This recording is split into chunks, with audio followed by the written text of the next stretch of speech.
Stars का बनना, planet का बनना, गैलेक्सीज का बनना, गैलेक्सीज का रोटेट करना और इवन क्लस्टर और सुपर क्लस्टर ऑफ गैलेक्सीज का फॉर्म होना, ये सब हो रहा है डार्क मैटर की वजह से। लेकिन कैसे, आइए जानते हैं इस वीडियो में। तो दोस्तों वेलकम करते हैं आपका इस चैनल मैक्रो आलम में।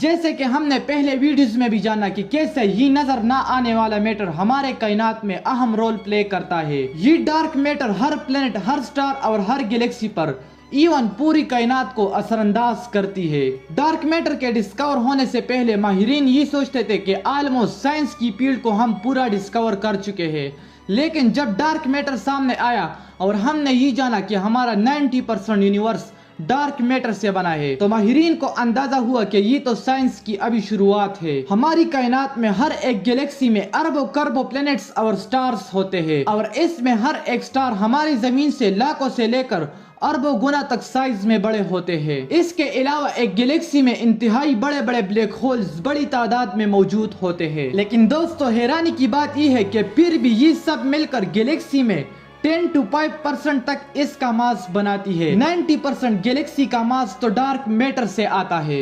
अब ये जानते हैं कि कैसे डार्क मैटर गैलेक्सीज को बनाती है और कैसे गैलेक्सीज हमेशा एक खास शक्ल में रहती है। डार्क मैटर गैलेक्सीज में अपनी इनविजिबल पोर्स का यूज करके सारे stars, black hole, dust particle और इन गैसेस को एक साथ जुड़ी रखती है। ये डार्क मैटर एक ग्लू की तरह काम करती है। जैसे कि हम ग्लू से चीजों को जोड़ते हैं, कंबाइन करते हैं, इसी तरह डार्क मैटर गैलेक्सीज में stars, black hole, dust particle और गैसेस को कंबाइन करती है और एक पूरे गैलेक्सीज को शेप करती है। दोस्तों ये गैलेक्सीज इतने बड़े होते हैं कि अगर आप इसमें एक कोने से लेकर दूसरे कोने तक स्पीड ऑफ लाइट में भी जाओ तो फिर भी आपको पहुंचने के लिए लाखों करोड़ों नूरी साल लगते हैं। तो मतलब हर एक गैलेक्सी डार्क मैटर की वजह से बनती है, क्योंकि नॉर्मल मैटर के साथ इतनी ग्रेविटी नहीं होती कि वो पूरे गैलेक्सीज के स्टार्स को गैलेक्सी में होल्ड करके रखे और एक गैलेक्सी को शेप दे। अगर डार्क मैटर का स्ट्रॉन्ग ग्रेविटेशनल फोर्स नहीं होता तो ये प्लैनेट्स और स्टार सब स्पेस में बिखर जाते और हमें बड़े बड़े कोलिजन्स दिखते, जिसकी वजह से लाइफ मुश्किल नहीं बल्कि इम्पॉसिबल हो जाता। सिर्फ ये नहीं बल्कि डार्क मैटर स्टार्स और प्लेनेट को भी बनाती है।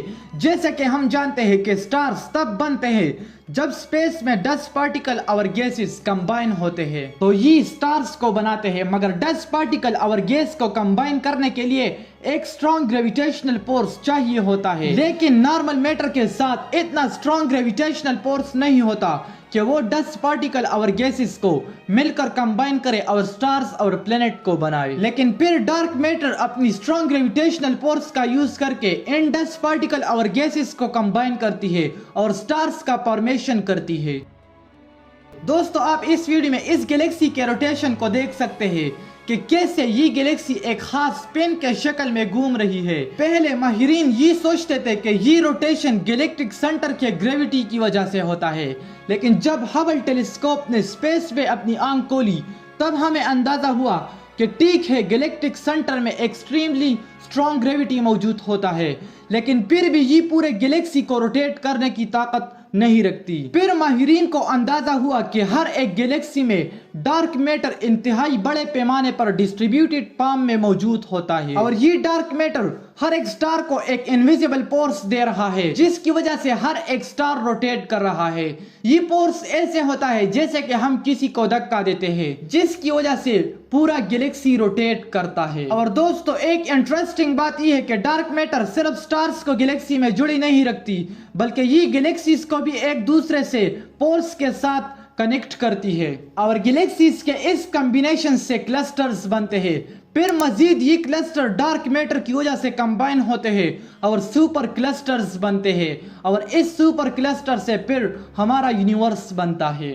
तो दोस्तों आप देख रहे हैं कि कैसे डार्क मैटर हमारे यूनिवर्स में बड़े बड़े स्ट्रक्चर्स को बनाती है। इसके अलावा डार्क मैटर बड़े बड़े गैलेक्सीज को भी एक्सेलरेट करते हैं, यानी एक जगह से दूसरी जगह मूव करते हैं, जिसकी वजह से हमारे यूनिवर्स में हमें कभी कभार गैलेक्सीज के कोलिजन्स भी मिलते हैं। मतलब बड़े बड़े गैलेक्सीज अपने आपस में टकराते हैं और इसी टकराव का रीजन भी डार्क मैटर होता है। जैसे कि हमारे मिल्की वे गैलेक्सी जिसमें हमारी जमीन मौजूद है और हमारा हमसाया गैलेक्सी एंड्रोमेडा 4.5 बिलियन ईयर में एक दूसरे के साथ टकराने वाले हैं। तो दोस्तों आज की वीडियो में बस इतना ही।